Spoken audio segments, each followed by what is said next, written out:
Now we're ready to start coloring the images that are on the plastic. It still might be useful to keep the white sheet of paper with the original image underneath so that you can see exactly where you're drawing, because again, the pencil is very hard to see on the plastic.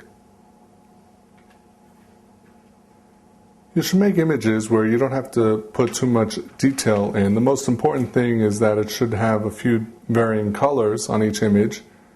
And of course, even though you've copied the same image more than once, it doesn't need to be the same color.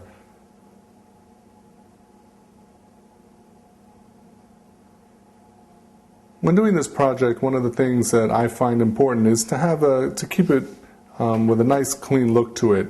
I don't want to clutter the plastic sheet up with a whole bunch of different images. I want to make some small, clean, colorful images around and leave enough empty space. So especially since it's going to have a light bulb underneath, you want the light to shine through and not be cluttered up with a lot of images. So it's important to leave some empty space in between the pictures that you're drawing.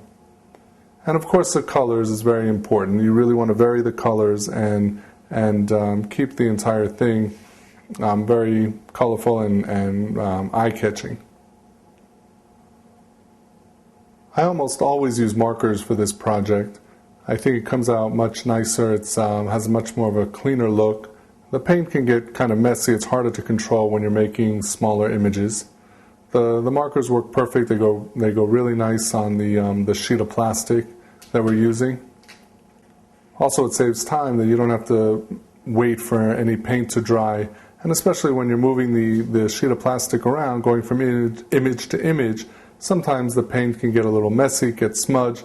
So I really recommend using the markers. It's the easiest and gives you the cleanest look for this project. Now we can see how nice our plastic sheet looks once our images are on it, and we've used a lot of different colors. I even used some gold and silver metallic markers. So this really is going to make the whole project look really nice in the end.